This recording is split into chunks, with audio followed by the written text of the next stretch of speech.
these weekly webinars and talking to you all, and I see there's a lot of repeat customers coming back in and coming for some information, so we're happy to provide that to you. When we talk about trusts, it's important to realize that there's no way to have a conversation that has all the answers right off the bat, because there's many different types of trusts. Because in this conversation, I want to talk about the duties and responsibilities of a trustee and all the different things that could mean, I'm going to give a sample set of facts that will apply throughout as I discuss things, and I'm going to make it as simple as I possibly can so we can get the points across that we're trying to get across about trusts and the different types of trusts. So I want to talk about a grantor, which is what we call the creator of a trust, who during their lifetime creates a revocable trust. In this revocable trust, we'll call this person Mary. Mary creates a revocable trust in which she is her own trustee for her lifetime. She has 2 children, and they each have 2 children, so there's grandchildren, and she goes to the attorney to get these documents signed. That's a very basic set of facts that we're going to deal with right off the bat.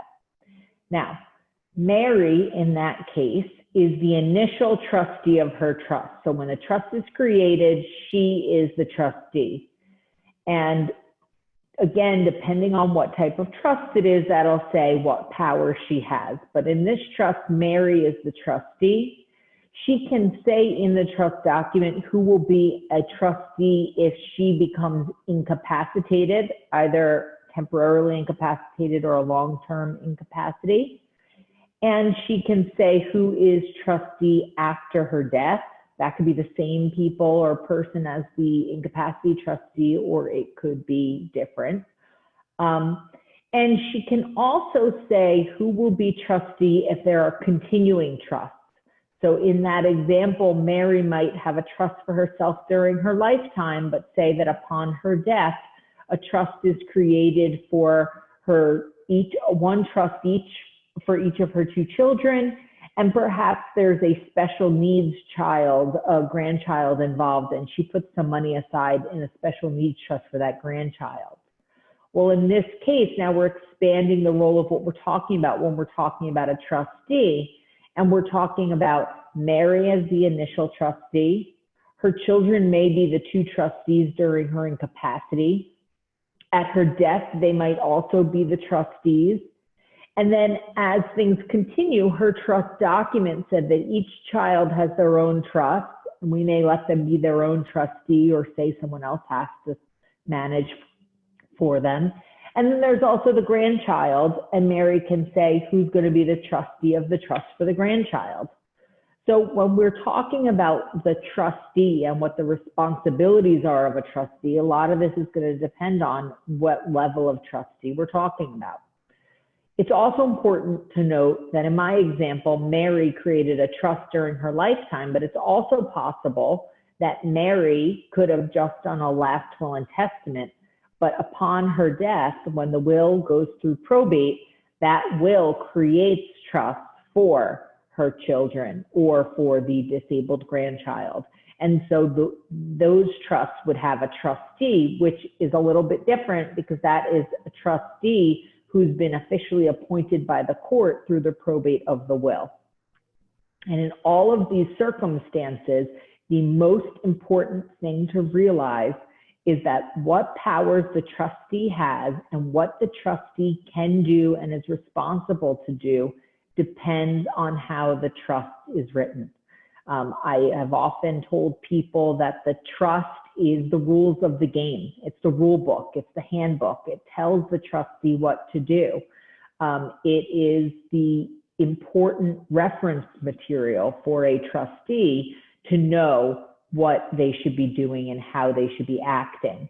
I've also often told clients that trusts aren't particularly interesting books to read, but they are excellent reference materials. And when we draft trusts, we actually put a table of contents right there in the front of the trust because it's important that if you want to know something like who's the successor trustee or what are the trustee's responsibilities, what are their powers, that you can go directly to that part of the document that shows that.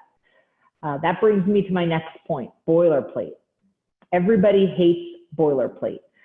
When I first started as an attorney and clients would say to me, I don't know why you drafted this document with so much boilerplate, I would get a little embarrassed. I wouldn't know how to respond.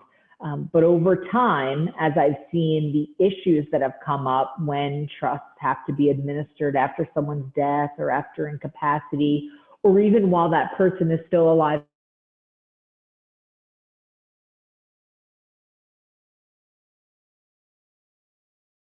document, if all of the items that the trustee can and can't do isn't written out in that document, then there isn't any direction as to how things should go, which just leads to ambiguity, which leads to court proceedings.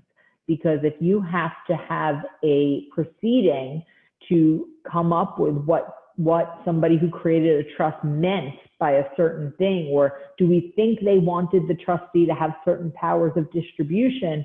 Well, we don't know that if it's not in the trust document. So don't give your lawyer such a hard time about boilerplate. It's there for a reason, and it's very important. When I see a trust come to me that's been drafted that's only 2 or 3 pages long, I just know all of the things that aren't going to be in there are potentials for problems down the line.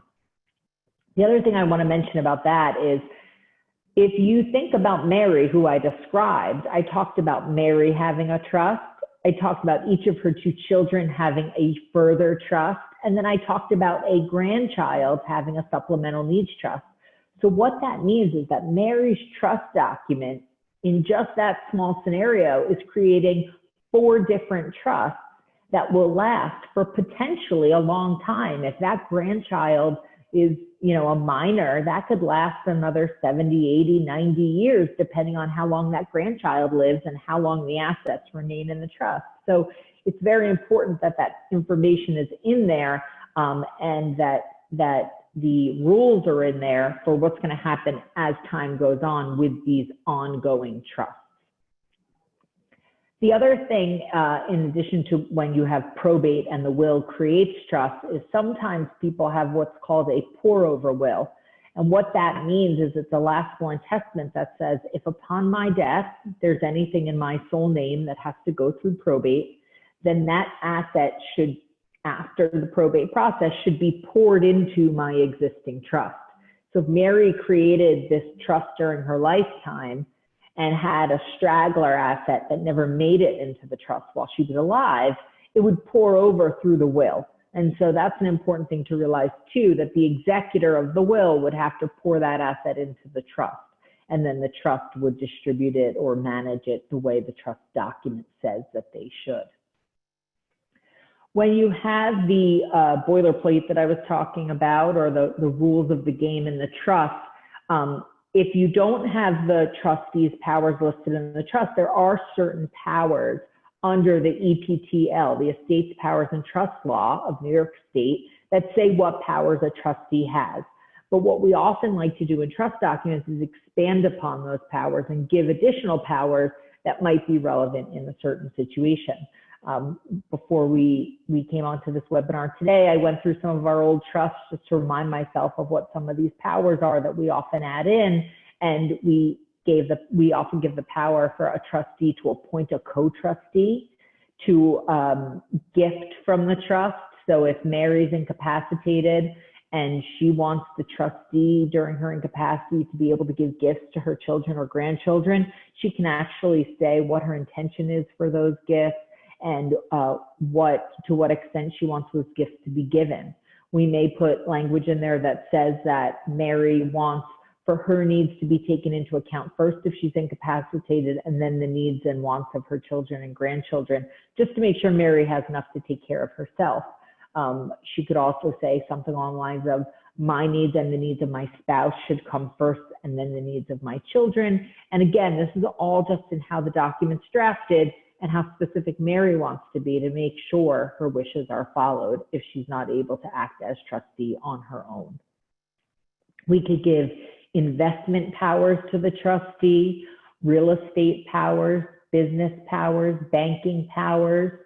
We've given farm and agricultural powers. You know, if we have clients who maybe own a vineyard on Long Island or other farmland on Long Island or up in the Catskills or wherever it is that they own this agricultural land, farming land, we want to make sure that if the trustee has to use trust assets to buy farm equipment or otherwise handle the workings of that property, that the trustee has the power to do so. Another important thing a trustee does is they distribute money. So how do they distribute money? How do they know what to distribute? Very often our clients are going to say that it is within the discretion of the trustee to make distributions. Now, who do they make distributions to? The trust document should be listing who are permissible beneficiaries of income that the trust generates and who are permissible beneficiaries of principal within the trust. And then the trustee works within those confines to make the proper distributions. Very often, a trust is going to have a distinction between an interested trustee and an independent trustee.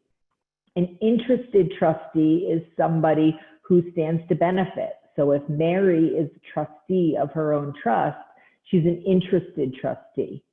If Mary's child is the successor trustee, they are also interested. An independent trustee is a trustee who's not related by blood or marriage or subordinate to the beneficiary. And very often, the trust that we draft will have the power for a trustee, if they are interested, to appoint an independent trustee who has the ability to do certain things that the interested trustee can't. So an example of that, Mary may have left a trust for the benefit of her son, and her son is to receive his share of her estate in this trust. He may be his own trustee. He can manage the assets of the trust. He can invest, reinvest, buy that farm equipment that we're talking about, whatever it may be.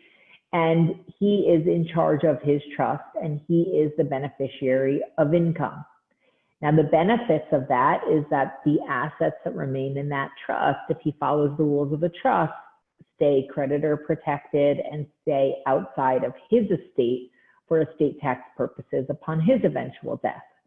But the handoff that you have there, the trade-off, is that he can only, as an interested trustee, distribute to himself for what we call HEMS, H-E-M-S. That's health, education, maintenance, and support. This is actually a term of art from the Internal Revenue Code, which talks about what the assets that can be distributed to an interested trustee by an interested trustee and still maintain those protections over the trust. If Mary's son wants a distribution for any other purpose other than health, education, maintenance, and support, say he just wants a lump sum of $20,000 deposited into his regular checking account in his sole name from trust assets, he's going to have to appoint an independent trustee to do that for him. I'll give you an example. We had a client her trust, it was a trust left behind by a spouse, and her trust says that she can distribute income to herself as her own trustee, but she cannot distribute principal to herself. She is unable as an interested trustee to distribute principal. So she has to appoint an independent trustee. That independent trustee is appointed through a writing that she signs and is notarized. That independent trustee is authorized to make distributions, and usually in one document will accept being appointed as trustee. They will accept the appointment, and in that same writing will authorize the distribution of the sum of money. So in the example of Mary's son, he could appoint his best friend. We often call this trustee a best friend for a day. He will appoint his best friend. His best friend will sign and have notarized an acceptance and an authorization to distribute that $20,000 that he was looking for into his checking account. And then that trustee who was independent is no longer serving moving forward.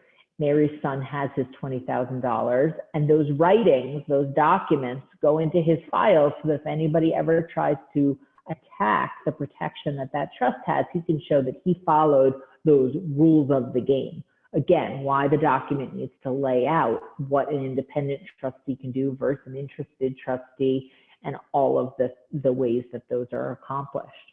So Mary's son now has this money. Let's say 5 years down the line, he wants another distribution of a lump sum from his trust.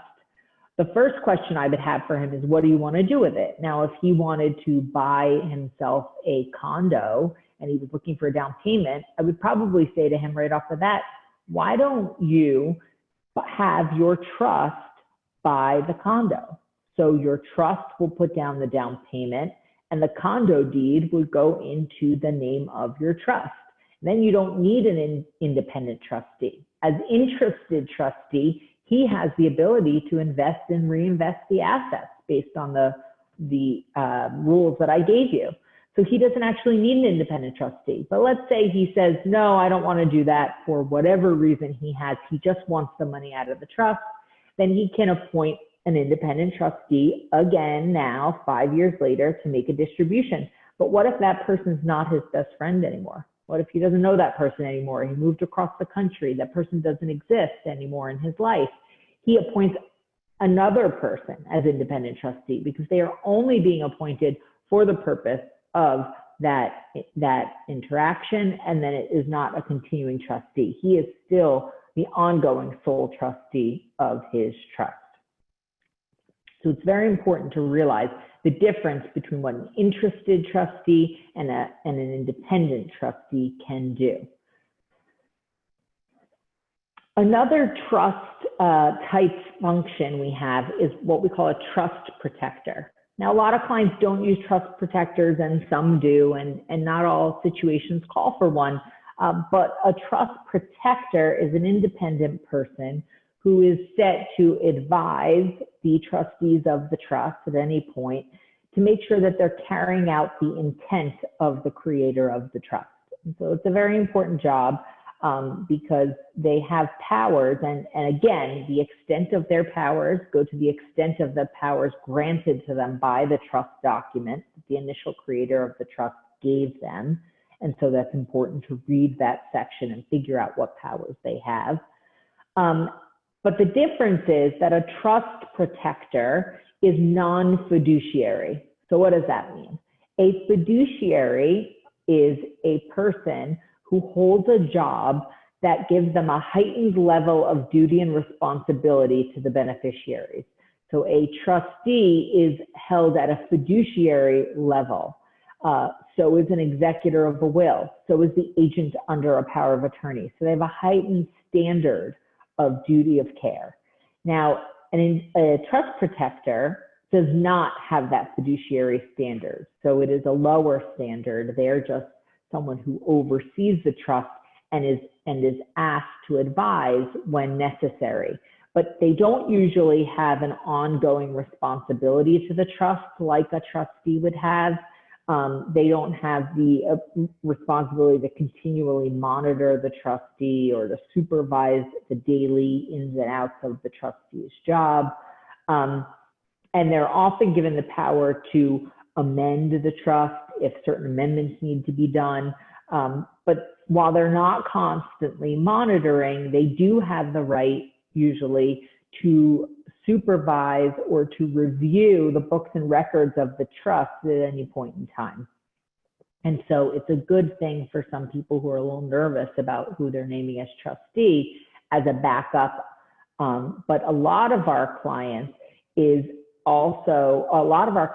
are also using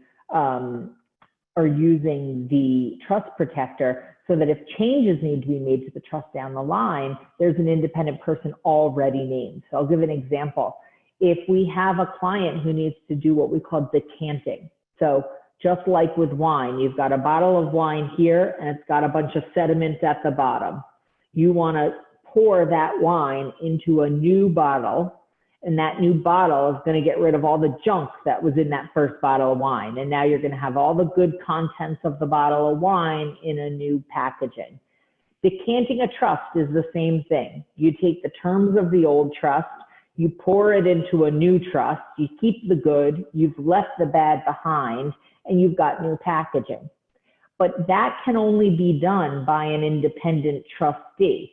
And so very often, people will also give the trust protector the power to do that decanting so that the trust protector is an independent person who's already in place in case they're worried about the trustee being able to find an independent trustee who'd be willing to engage in that kind of legal work at the time. So it's very important. The next thing I'm going to talk about are trustee responsibilities after death that are often very similar to that of an executor or an administrator of an estate. So they'll pay the debts of the person who passed away. They'll do an accounting. Now, the level of the accounting that has to be done, whether it's just handing over bank statements, whether it's putting together a QuickBooks or an Excel spreadsheet of assets and what was paid, or if it's a more formal accounting, that's going to depend on what the document requires. So did the original creator require ongoing accounting? Very often, our clients don't want to put that extra work on a family member trustee. So they say, you'll just account when you make distributions to beneficiaries after my death, but you don't have to ongoing account at that time. And then the trustee will make those final distributions. So when I say final distributions, in the case of Mary, the final distribution for the trustee is distributing to the supplemental needs trust or special needs trust for the grandchild, distributing to the two trusts for her children. That's the trustee making a distribution, because Mary's trust has to have a break in it. It has to say, upon Mary's death, this is what's going to happen, because that revocable trust especially holds Mary's social security number. And if Mary's deceased, we're going to have to now move to the next phase of the trust. Now, that Mary's trust could have just as easily said, give 50% to my son, give 50% to my daughter, end of story. They would get checks and there would be no ongoing trust. And that is an option, and everybody can choose when they're creating a trust what they want those terms to say. But in any event, regardless of how it's done, when those distributions are made, the trustee is going to want to have a receipt and release signed, basically saying that the beneficiary is going to be receiving this money and they're releasing the trustee from any liability, that they've read the accountings, whatever level of accountings were produced and required. They've read those accountings, that they feel comfortable with the work that the trustee did, and that they are going to release the trustee from liability. And once they do that, the distribution can be received. A trustee also gets compensation. So there's annual commissions that are on a sliding scale based on the size of the trust assets. There's a statute that actually sets these out. Now, that statute, receiving the statutory commissions, is usually, again, another piece of information in the trust document that says my trustee is entitled to statutory commissions, and then the trustee would look to the relevant law that guided that. And a trustee's compensation is for the first $400,000, I believe it's $10.50 per $1,000. So when I did the math, that's $4,200 is the annual commission for a trustee if that trust has $400,000 in it. If the trust has $1 million in it, that's $6,900 a year. And those are annual commissions, and it's a complicated statute. It talks about a percentage that is from income from the trust, a percentage that's taken from principal, and so it's a calculation that has to be done at the time. Another thing I want to point out, and another really important item to be put into the trust document, is that the trustee has the power to hire advisors. to hire trustees, to hire attorneys, to hire accountants, perhaps to hire financial advisors, because as trustee, very often it's a family member who doesn't have expertise in all these different areas. So it's helpful for them to be able to use trust assets to be able to assist the trust in managing. And so the trustee should be able to hire those fiduciaries. And we have a question that somebody has just written in a few minutes ago, asking if it's a good idea for the elder lawyer to also be your financial advisor.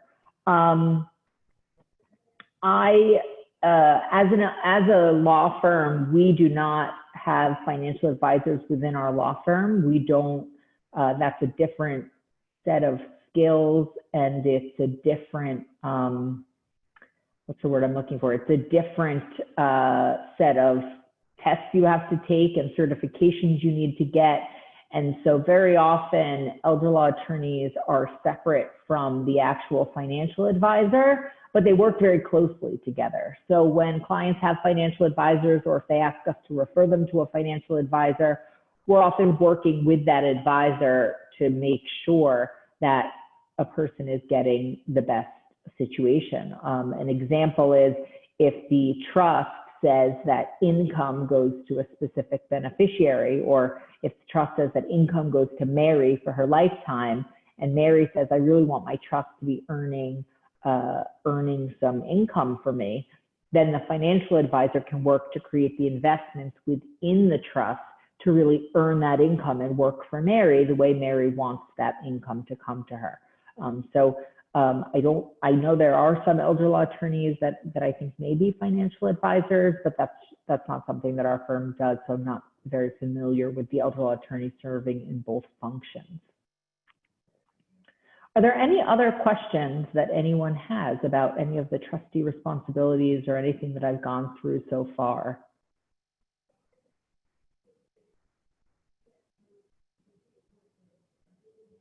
Okay, so someone asked about trustee of an irrevocable trust. So there are many types of irrevocable trusts. There are irrevocable, and each type of irrevocable trust has a general set of terms that are required. So for example, if you're doing irrevocable trust for Medicaid asset protection purposes, the most important thing is that the grantor, who was Mary in my first example, if Mary was creating an irrevocable trust for Medicaid asset protection purposes, that Mary doesn't have access to principal. But in that type of trust, the trustee that's named can distribute, depending on how the document's written, but it can say that the trustee distributes income to Mary. It can say that the trustee, it will always say that the trustee is managing the assets in the trust. And then just like those other items that I was talking about, the document can give the different powers. So when you start to talk about irrevocable trusts and the different irrevocable trusts that there are, usually it depends what the purpose is for. So another example, an irrevocable life insurance trust. The purpose is so that life insurance is outside of Mary's estate. So if Mary has a death benefit of her life insurance, the purpose of creating that trust is so that that's not counted as part of her taxable estate. So what a trustee can do, but more importantly, what a trustee can't do, and what Mary as the creator can't do, is going to be laid out within the trust document. So an irrevocable trustee, it's incredibly important that they read the terms of the document and they understand what they are restricted to do. Liz, do you want to read the questions off? Sure. First question, a medallion signature may be required. How is it obtained? Can you comment as to some online MSG services available? Sure. So a medallion signature guarantee is, I always call it a notary plus. It's a hypercharged notary is the best way to think of it. So and I was just on the phone with someone from a banking institution talking about these this morning. So for people who don't know, a medallion signature guarantee is actually a seal that goes, if I need something medallion guaranteed, I have to go to a bank. There's usually one person at the bank, it's usually the manager of the bank, who's authorized to give a medallion signature guarantee. And that medallion signature guarantee, that the stamp that they put, it's a very colorful, very pretty stamp, is usually held in a vault in the back of the bank. To my knowledge, and I feel pretty strongly that this is true, there is no online ability to get a medallion signature guarantee. So we end up having a lot of trouble with clients who need this medallion guarantee but can't get themselves to the bank. The example for the person I was speaking with about this earlier today is that this person who needs to have the medallion signature guaranteed so she can transfer assets into her trust is currently a resident of a nursing facility. And not only can she not get out to the bank, but even if we could convince a bank manager to go to her, she's in a nursing facility right now, which is locked down and can't have visitors due to COVID. And so that is really a problem. The medallion signature guarantee, unfortunately, is not something that we can do anyway other than with that bank employee. Thank you. I may have missed something that was said, but if you have an irrevocable trust set already and have not named a trustee in it, can you have the trust set to name a trustee when you become incapacitated? So usually I would tell people to create a trust and to, again, give the rules of the game, right? So if I'm incapacitated, this is who I want as trustee. If person A can't do it, name person B. If person B can't do it, name person C. I want people to name as many people as they can think of that they trust in that capacity to act, because we never know what's going to happen. That being said, the trust document can and should also say that if there's a default of designation, as we call it, or if there is no one to serve as trustee because either I didn't name a successor after me or we've gone through the whole list and there's nobody to act, the trust document can say things like the resigning trustee can appoint a new trustee, or that you have to go to a court and have a court rep appoint a trustee. Or that could be a good power for a trust protector to have, that a trust protector has the power to appoint a successor trustee. So to answer the question directly, if you don't have someone named, again, and I think it's an annoying question because people think lawyers are always trying to get around answering the question, but it's really going to depend on what the terms of that document says and what ability that document gives for someone to be appointed after the fact. Thank you. In selecting a trustee, what should be your criteria? So someone you trust, which is obvious, but I would say someone who you trust to, it's very similar to the person that you would pick to be your power of attorney. So part of what's going to matter also is what are you putting into that trust? So if you're putting only your residence, your primary residence in, and you have one child that lives with you, and upon your death, that one child is going to be the sole beneficiary to receive that property, well, then you might want that one child to be the trustee because they're going to get it anyway, and that's the easiest thing for you.